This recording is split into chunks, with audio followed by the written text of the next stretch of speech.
Dropping out of middle school and only having a high school diploma is kind of unusual, right? There's a reason for that, but our lives are just different. I'm married and 33 years old. My husband David and I have been married for 10 years, and we have a daughter named Betty who's in first grade. We're a family of 3. I've loved drawing since I was a kid, and now I work in the arts. I'm also pregnant with our second child, and as my belly gets bigger, everyday tasks are becoming tougher. David has a busy job, but he tries to come home early and even takes time off to help with chores and taking care of our daughter. Life has been good for us, but something has been bothering me lately. We live on the first floor of a tall apartment building. Recently, while coming home from shopping, I saw a woman moving in. It turned out to be Emma, a girl I knew from middle school. I hadn't seen her since we graduated. When she recognized me, she said, "Wait, Mary, you live here too?" I replied, "Yeah, what about you?" She said she was moving in that day. Her expression changed when she realized I lived in the same building as her. A dropout. You see, I'm a dropout just like Emma said. I had my reasons for not continuing school after middle school, but I never explained that to her. The last time we met, Emma made fun of me for dropping out, and it seemed like nothing had changed. She was still looking down on me. Then Emma asked what floor I lived on, and I told her I was on the first floor. I could tell she was trying to show off when she said she lived on the 35th floor. When I said I was on the first floor, her face lit up with a smug look. She said, "First floor makes sense since you're a dropout. I'll have to invite you up to my place on the 35th floor sometime. Great views, you know." Emma bragged about how she worked at a big company after college and now wanted to start her own business from her apartment. She said that basically made her the CEO. Then she asked if I worked. I said, "Yeah, I'm in the art business," but she interrupted me, saying, "Art, like drawing, that's a job." Feeling belittled, I snapped back, "I've turned what I love into a career, and it is a real job." Emma ignored my response and said, "Well, it must be nice living off your household income. What's your goal? Like $900 a month?" I stayed silent, feeling too tired to argue. People like her, who think they're better than others, live in a different world. Just then, David and our daughter Betty walked up. David said, "Ma'am, oh Mary, do you know each other?" When Emma looked at him, she scoffed and said, "Is this your husband?" Feeling insulted, I snapped, "Why are you laughing? That's rude." Emma replied, "I wasn't laughing. He looks just like the kind of guy I'd expect a dropout to marry. You two are a family on the first floor. He must not make much money either." I had enough of Emma's rudeness. "How dare you say that about my husband? Apologize." Emma just laughed and said, "Why would I apologize? By the way, are you pregnant?" That's when she finally noticed my baby bump. "Yes, I'm 7 months along. Must be tough financially with another child coming. Can you even afford to live here?" I didn't want to hear any more of her comments, so I grabbed David and Betty and went home. As we walked away, Emma called out, "Come up to the 35th floor if you ever want a good view." I ignored her and went inside, feeling angry about what she said all day.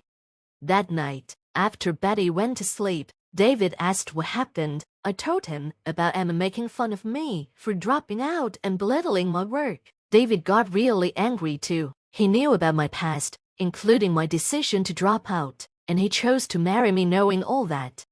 We decided to keep our distance from Emma, as my anger towards her didn't fade for a while. Luckily, we didn't run into her for a month, which let us live peacefully.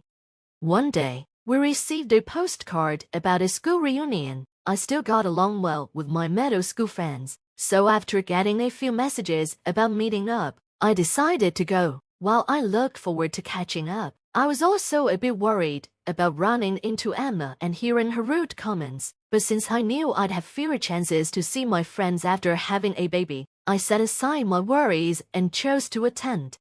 The day of the reunion arrived, and it was held in a rented hotel ballroom. As soon as I got there, I found my friends, whom I hadn't seen in years, and we quickly started enjoying our conversations. It felt great to catch up. Our friend group had always been close, and many had become parents. We loved sharing stories about our families and careers.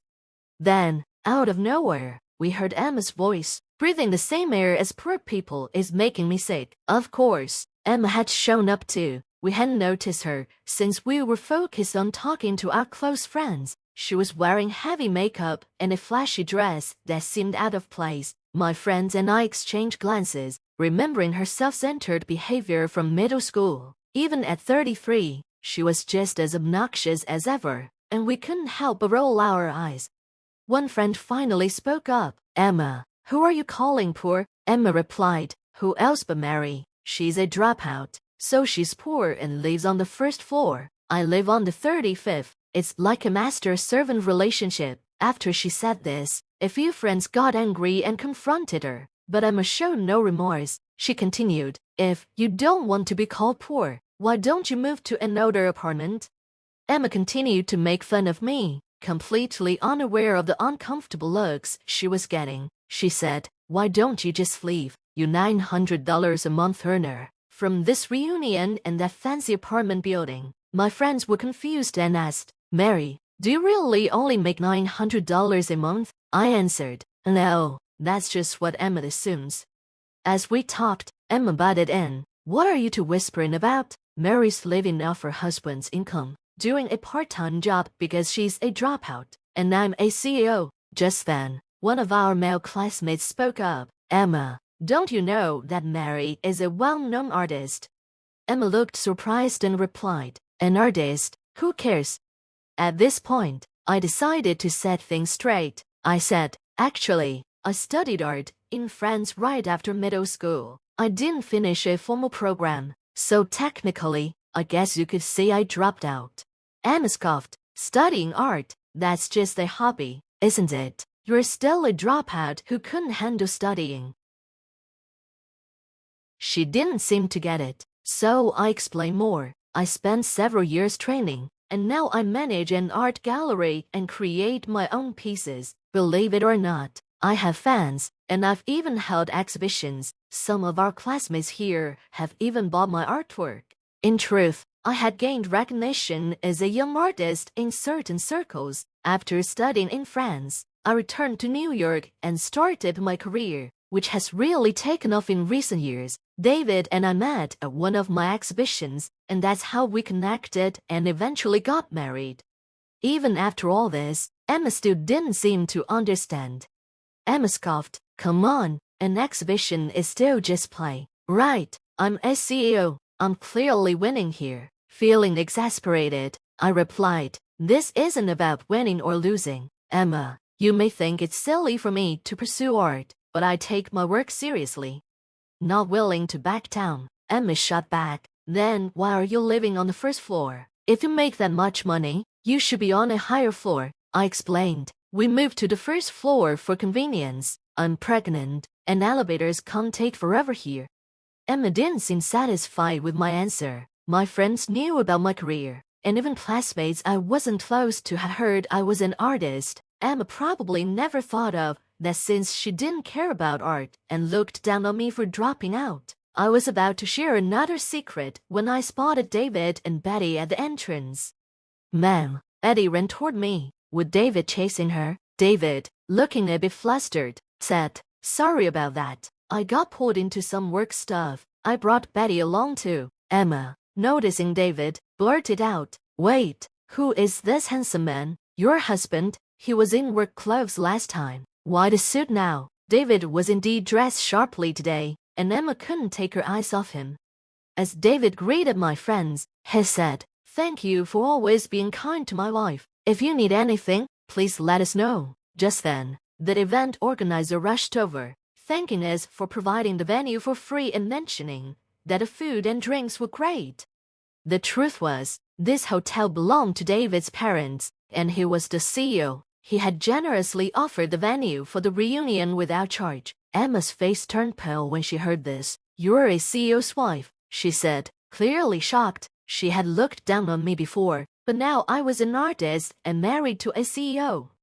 Emma asked, "Why are you a dropout married to someone this wealthy, while an elite like me is still single? How did you pull this off?" David finally noticed Emma and said, Oh, we've met before. Sorry for being in work clothes last time. I was helping with a neighborhood cleanup. As the owner of the high-rise, it's important to maintain good relations in the community.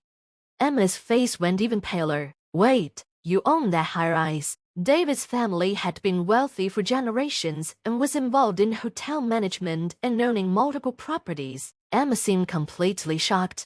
We live in one of those properties, David said, pointing to the high-rise. Emma stood there, stunned and speechless.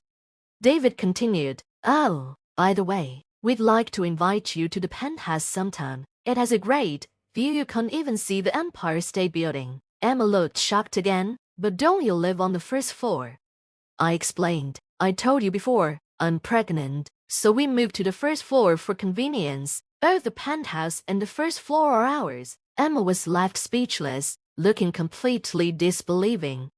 I noticed our friends around us had gone quiet, listening closely, feeling like I was ruining the reunion. I started to leave with David and Betty. As we were walking out, Emma mumbled, "A dropout acting so cocky."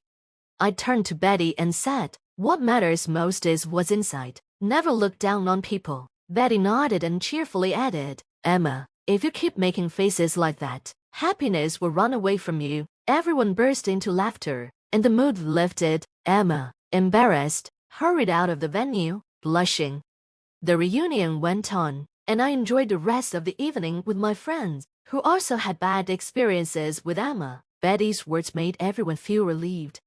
Months went by without seeing Emma at the high-rise again. One day, David came home and told me Emma had finally moved out of the luxury building. He explained that she had skipped rent for 3 months, and a lawyer had to issue an eviction notice. Emma left town almost overnight. I was surprised when David mentioned that her apartment was left just as it was, furniture and clothes still inside. She had taken her expensive things and computer, but left everything else because she didn't have money to dispose of them. Later, I got an update about Emma from a friend. It turned out she had been pretending to be a successful entrepreneur, but was actually jobless. She had some savings from her past job, which allowed her to live comfortably for a while, but that couldn't last. When she couldn't pay rent anymore, she had to move out without having another place lined up, so she just left everything behind. I felt really disgusted by how Emma continued to be a burden to others. She has such a terrible personality that even when she was in trouble, she had no friends or co-workers to help her. And now, she's living alone in an old apartment and just scraping by with part-time jobs. She used to brag about being successful and looked down on me for dropping out of college. But now I bet her pride is completely shattered. I can only hope she learns to live a more humble and honest life from now on. As for me, I'm enjoying my life painting, spending time with my daughter, and being with my husband. Our little family of 3 gets along wonderfully, and I'm excited to welcome our new baby soon. I'll keep doing everything I can to protect my family's happiness.